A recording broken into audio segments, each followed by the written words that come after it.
Arsenal then Liverpool. Arsenal, Liverpool. Uh-huh. It's a straight win for Liverpool. This AFCON has produced some very exciting football on the AFCON not side. Sam. mean, The the AFCON best has produced the best AFCON we've seen so far.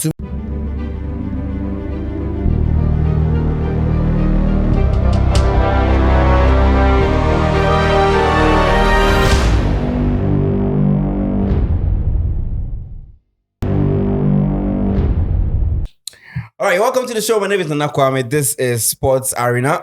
We are about to dissect a few games here. We all know the teams that are in the quarterfinals of the AFCON. Unfortunately, Ghana never even made it out of the group stage, but that has been done and dusted. Other teams that couldn't make it out of the round of 16, Morocco, shockingly, were exited by the South Africans, who somehow have a bone to pick with Ghanaians. We all know for some South African Ghana there. There's some beef be there. No, South African can then get beef plus the West African countries. There's some beef be there. You know, if we talk about West African derby, it be Ghana, Nigeria. That's the proper West African derby. Yeah. South Africa, whenever they play against Ghana and Nigeria, it's a different thing for them altogether. Then the South Africa, them rivalry safe is strong past them and Ghana. Yeah, we as the Qatar, this thing, the World Cup qualification, as we score them way and hey, that be what he bring with them. Allo penalty now. But one thing you have to know is this particular AFCON is like Obia Obia. Yes. It will interest you to know that the top 5 ranked African Cup of Nations, African teams in the FIFA rankings, all of them have been kicked out. And all the teams that were in the last 8 of the previous AFCON in Cameroon, all of them have been kicked out as well. So that tells you how competitive this particular edition of the African Cup has been in Abidjan. Okay, so these are our quarterfinalists, Nigeria versus Angola, happening on Friday. DR Congo or Dr. Congo versus Guinea also playing on Saturday. Mali versus Ivory Coast. Ivory Coast shockingly have been able to pick themselves up from a place where everybody thought they were not going to do anything. Host and sleep. Did you see what this guy said? Frank Kessier. In the interview, he said, "A ghost fears nothing. When you come out from a match that has the stadium has the name of the country's sitting president, Alassane Ouattara, got beaten in front of a 60,000 seater, your own fans with a backlash. You don't need any extra motivation. That's the reason why they were able to motivate themselves, play above themselves, defy the logic and the bookmakers, and then beat the current defending champions of the African Cup, Senegal, and boot them out of the competition." Well, let's see if they can still gather that vim and vigor and all the things they need to beat Mali. Mali also doing very well in the tournament so far. That game also happens on Saturday, and of course, Cape Verde versus South Africa. I know who I'm supporting. I'm not going to say anything. I know who I'm supporting that You're game. supporting Cape Verde. I didn't say anything. I'm reading your mind. Hey, my shirt is so reading mind. Oh my guy. This one, you wear Malibu. It's the country, not the drink, please. Cape Verde versus South Africa on Sunday. So this is what to expect from Friday all through to Sunday. Let me start with Benedict. Nigeria, Angola. In fact, what you said is true. The top teams in Africa, they are nowhere to be found. Maybe Nigeria. Cote d'Ivoire as well. But these are teams that we know for. I knew Nigeria don't go do well for the DR Congo, as far as the AFCON is concerned. Well, yes. They have a pedigree. Yeah. But let's say the teams, the games one at a time. Nigeria versus Angola happening on Friday.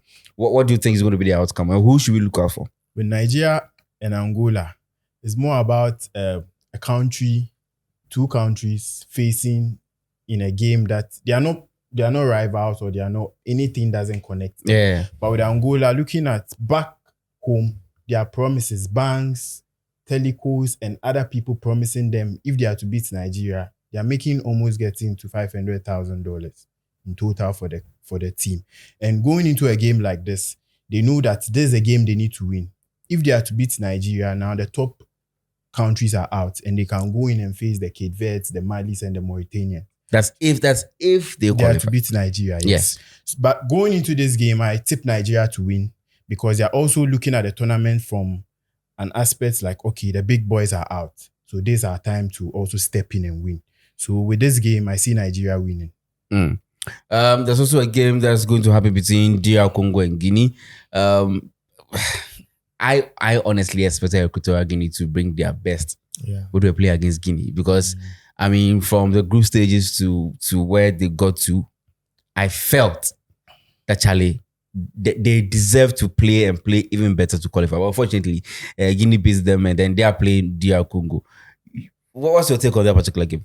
Well, personally, I would love to talk about that game, but I basically did my research fully on the Ivorians. Okay. And in the history of the AFCON, I don't think any country will have a proper AFCON tournament like the way the Ivorians are doing currently. You know, when you organize the African Cup or you are hosting a major tournament, to some extent, you play in just 2 venues. And mostly they play in the capital. Their main home venue will be in the capital. After group stages, when you finish second, that's when you'll be moved to another venue. But with these Ivorians, they played in Abidjan. They played their last match in Yamoussoukro. And their quarter-final clash is going to be played in Bouaké. Yeah. You don't get this. This is like a national reunion through football for the Ivorians. And if you know the history of Ivory Coast, Bouaké is like a rebel territory. And the last time they went to play there was during Didier Drogba's time, and they had this kind of civil war between Laurent Gbagbo and Alassane Ouattara. Yeah. That Gbagbo never wanted to step aside, and they have to do the scuffle. And Drogba said, okay, for these people to bring down their ammunitions, let's take the game there and play the game there. And they played the game. One of the qualifying matches en route to the, I think 2009, the 2010 qualifier, they went to play one of the matches there in Bouaké. In their wildest of dreams, to this tournament, Ivory Coast never thought they were going to play in Bouaké. But imagine the euphoria around the team. You played in Abidjan, you moved to Yamoussoukro. They have a feel of it in Yamoussoukro. Deep. It was a night live fixture because they finished that game around 11 to 12 in the night. Now, they are moving to Bouaké. Imagine the bars around the country. So it's like evenly distribution of matches for them. And I can tell you, Mali is a lively team. They play one of the finest football in this particular AFCON tournament. Yeah.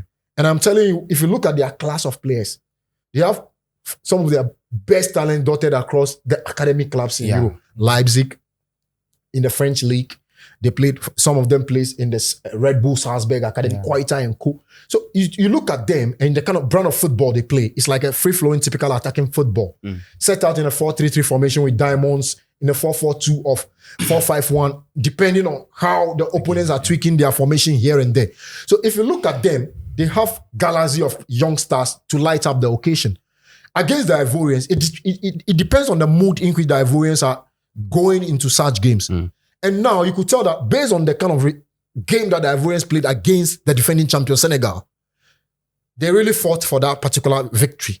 And it doesn't look like they are going to take their foot off the pedal because they've been shocked. Not once, twice in this tournament. And the tournament basically gave them a third chance.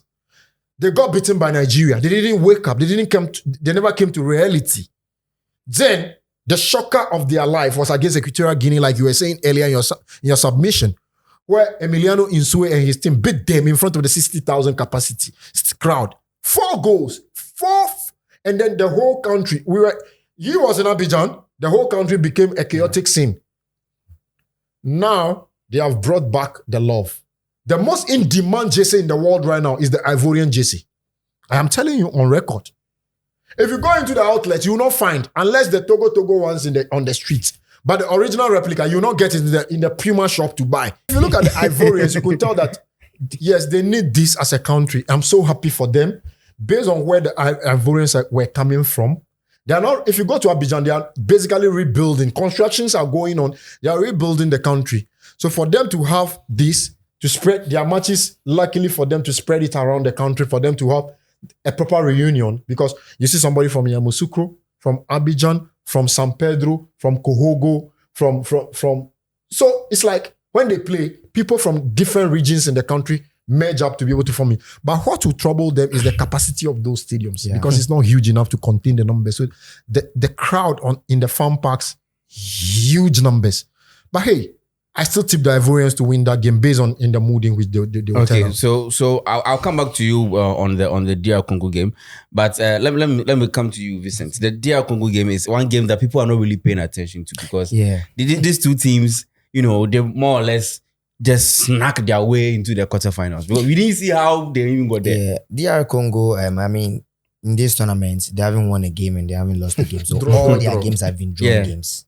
And basically, if you look like how they play, with the likes of Mbemba being the captain and leader for the team, they have a very good setup from Mbemba. When it comes to midfield, you get Masuaku, this veteran Chelsea player, former Chelsea player, Gal Kakuta. They have Kakuta too, and they have, a lot of senior players there. So with the way they set up, I think the Guinea. The Sly Nationals, the Guinea people, I think they don't have, good strikers. But with them, they have good midfielders that maybe they can match up the DR Congo. I think this game is also going to be a drawn game at full time. But I think I'm tipping DR Congo to win this game. But your friend we also have your friend Gurasi. Oh yeah, from Gurasi Stuttgart. I think he came. He came in the last game. Yes. Because he started and got substituted. So Gurasi is going to be, a big factor for the DR Congo people. But I think, Mbemba is there, and I'm just looking forward to, witness that battle between Gurasi. I don't know if they are going to start him because of the match fitness and stuff. But if Gurasi is going to start, come on. I fear for someone like Mbemba. In the past 2 games, he's been very vocal. He's been booked a few times, But twice. he's a warrior. Yeah. I like that about him. But if he go lose guard and his team qualifies, Maybe he's going to miss the semi-final. Yeah, basically, after this round, they will clear the cards. Yeah. Okay, so then good for him because I watched the Congo game and you could see that Charlie, the guy is more like a defender and a midfielder at the same time because he's the heart of the game. I won't be surprised if DR Congo make their way to the finals because how they are playing. Or my imagine say, so they have that mentality that by hook or crook, we are going to achieve what we are going to achieve. Even the last game, Guy Kakuta wasn't playing. And still you saw, Masuaku and a lot of other players and Wissa of Brentford. They have a lot of, good attackers, good midfielders, and also good defenders.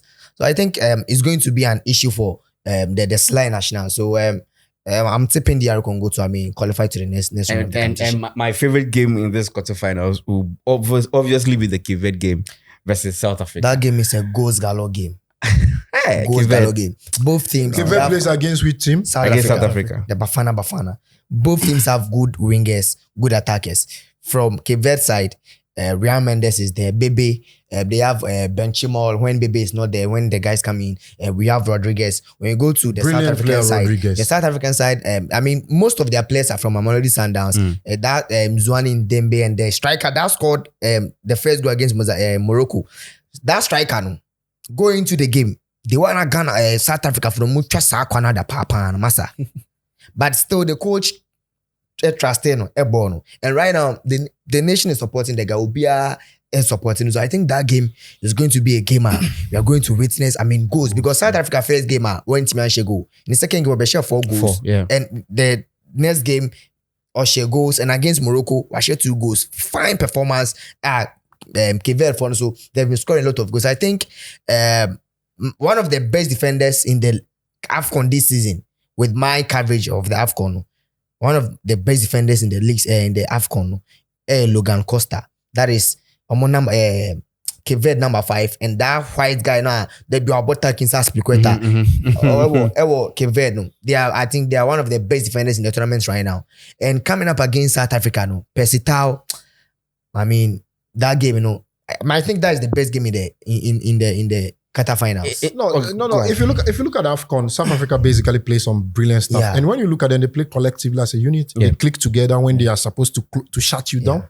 They open up on the wings. They play to the strength of the team and to the strength of their teammates. They have a fantastic coach. You look at Hugo Bruce, former winner of the AFCON with Cameroon in 2017. It looks like he wants to repeat that with South Africa. And so if you look at what he's doing, and going into this tournament, he never got it easy because people were fighting him. That you should select, in South Africa, one thing that people don't know is the traditional clubs. Let me tell you. We have the Soweto Giants, Kaizer Chiefs, and Orlando Pirates. These 2 clubs, put them together, they'll sell you the calabash which is the FMB Stadium, which is a 95,000 seater. They sell it within 5 hours. You not get ticket when they open the tickets. Stadium, Black You understand? South Africa. That's where Ghana House of Folk Captain's Stadium. Fatal. Okay? So the hardcore South African fans always come from either Orlando Pirates or Kaiser Chiefs. Now, you have this Patrice Motsepe who at a stint has something to do with the Mamelodi Sundowns. You know that man nearly bought this guy from Liverpool. What's his name? The Liverpool winger. Which winger? The one that is from this thing.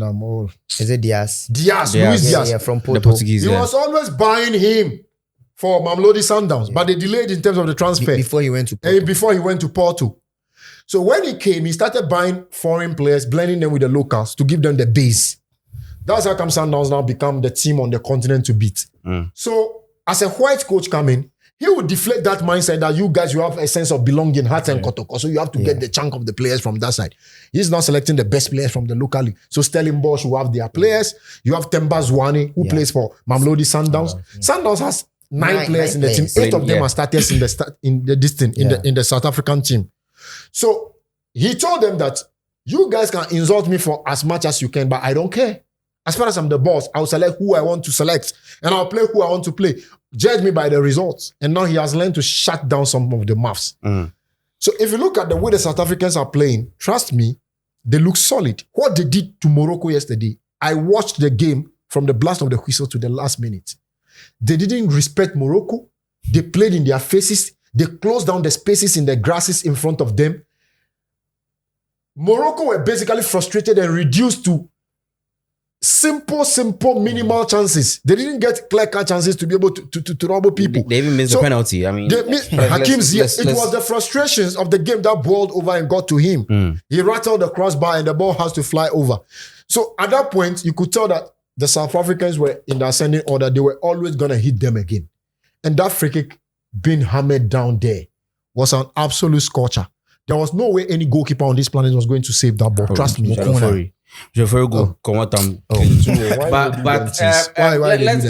Let's since you've gone there, let's talk about some of the exceptional goals that we've seen in the AFCON this year, man. I mean, we've seen long range goals. I mean, this is something you normally don't see. I think Baby against Mozambique. Cape Verde have been scoring long range goals in this tournament. That would have a glitch as well. Baby against Mozambique. That one we call it. The ball blitz pass 40 yards. Everybody. It just hey God.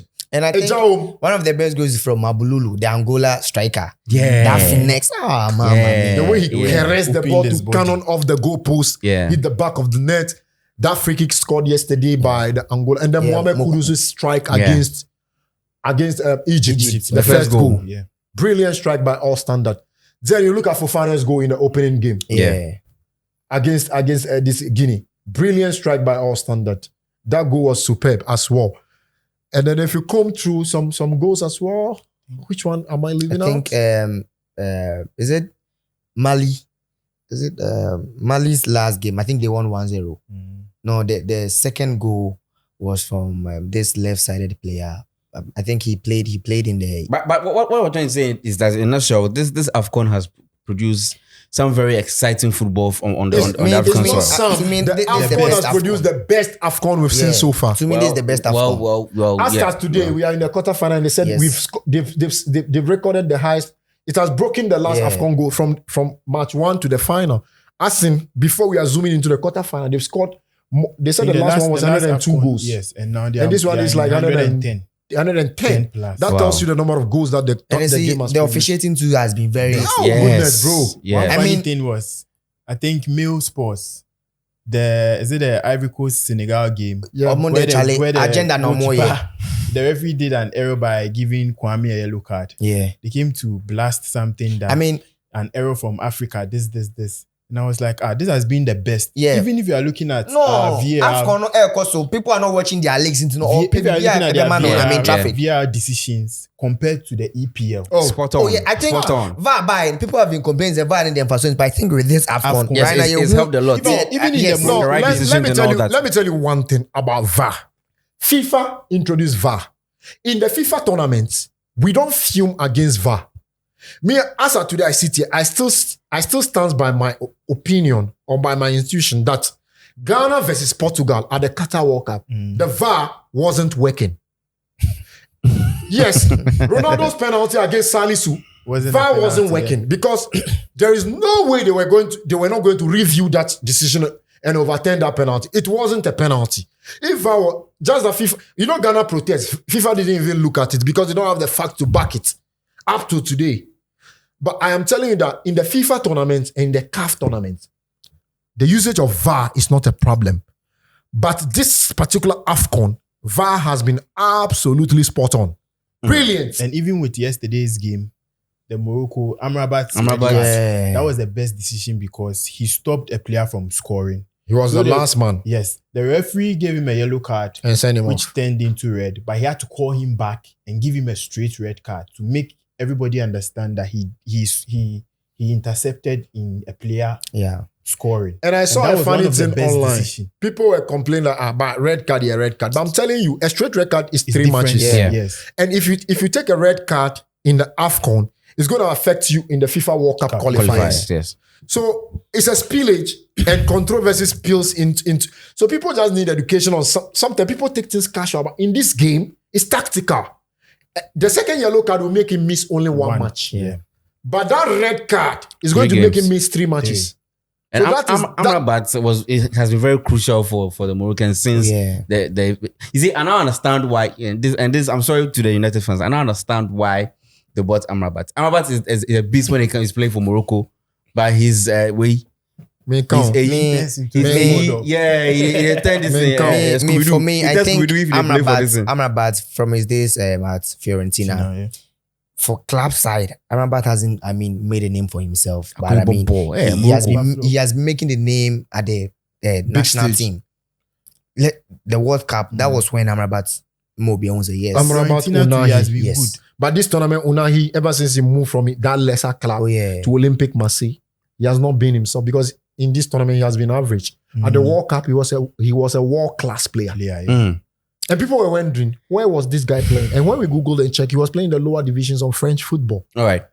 So we have about 5 minutes to wrap up. But I just want us to check out some of the games happening. Moving away from the AFCON, let's check out some of the games happening in Europe. In the EPL, I'm going to, and I see some very interesting games here. Man United playing against West Ham. That's on Sunday. Arsenal will play Liverpool also on Sunday at 4:30 p.m. Chelsea Wolves. I don't want to go into that game. Newcastle, Luton Town yesterday, or that's on Brighton on yesterday. Tuesday. Shocked Brighton, 4 goals. Amazing. So I just want to highlight on just one game here. That's the Arsenal Liverpool game. Vincent, what do you think is going to be the outcome, and what should we look out for? I think that game will be a straight draw because that game is, a decider. Because right now, Liverpool and Arsenal in a good position to, take the league. Should in case maybe Man City can win the league. And this is Jurgen Klopp's last season for Liverpool. As some few weeks ago, they announced that he's leaving the club. But with Arsenal's, performance this season, they've been struggling, a lot of injuries, ups and downs. And Arteta in his recent post-match said that they play well when Thomas Partey is in the squad. And I think in that game, Partey he's been back with the team for the past 3 weeks. And coming into this game, I think Partey might get some minutes. But Liverpool, on the other hand, also, I think playing against Arsenal at Emirates, normally they have, a good record at Emirates. And I don't see Liverpool dropping 2 points against Arsenal this time. I don't think Arsenal can defend. Because Arsenal defenders no more Minshew and Joe Mundi. Just that, they have that collective display. And I don't think, on a good day, if Diaz, you guys striker, you cried saying, Nunez. Diego Jota, Arnold Moon, on a good day, I'm having I don't think the likes of Zinchenko, Ben White, Monet, Gabriel Magalhaes will beat Master. Why So I think you talk like these players will be players. Relax. you said they talk like this players. No. You talk like these players will be players. You see, but Arsenal in team there, say they have a very good team. Collectively, they have a very good team. Arsenal doesn't have any good team. Oh, they have a good team. I was coming there. Why is that you don't have a good team? This week, For the past- Gabriel still scored a goal. Oh yeah, they have a good team. Our form, But just that Where? Another form. Stop. Best striker in the Stop world. joking. I'm not joking. I'm being very serious. joking. Your man scored a goal yesterday. Gabriel still scored a goal. How many on goals he Tuesday. scored this season? In how many matches? Now I know my problem. So, Yesterday he scored I a goal. think- Let me tell you, the biggest problem for Arsenal Football Club Arteta, you London know. is Mikel Arteta. What's up? Real quick, what do you think about the game? Arteta, Arsenal no. Liverpool. Real But- quick, we don't have enough time. Arsenal- Chelsea no go Liverpool. lose. With the war, someone Oh, be yeah, saying, yeah. They've been on a winning streak for the past 10 games in else. I'm down for some Beckham. Chelsea no go lose. And Jackson is back. Relax. Why just what's that? Arsenal man, Arsenal then Liverpool. Arsenal, Liverpool. Uh-huh. It's a straight win for Liverpool. Arsenal, Why? Because Arsenal, we know Arsenal coming from last season when they were leading the league. It got some time, they were feeling like, okay, these are matches we should go in and get a draw, but they will go in and lose. Arsenal were trying to panic on games. And this is one game I see them panicking too. Because Arteta, going into a game, he said he's not going to buy a striker in January because he thinks his team is good. You? No, And No. that's what he said. let me tell you. Mm. Arteta is a mess. Arteta is not... Did Let me he tell or you. did he not say that? Let We me don't tell- have time. I want Did to- he I or want did to he add not that- say He that? said that, I want Did to he add- say that? Arteta said he can't buy a striker because he doesn't have the funds. And the reason not why I said about funds. I said he's a mess is he wasn't thinking about that when he was wasting 60 plus million For Kai on Havertz. Kai Havertz. And Kai Havertz is one Hey. of their top... Champions League now. They, Yeah, can't squad now. Or two homes here. A Obi Chelsea Champions Maya League get now. pan, say, you see, when you have a moron coach, you need someone to squeeze him and He take money took from the him. bait. He took the bait. No,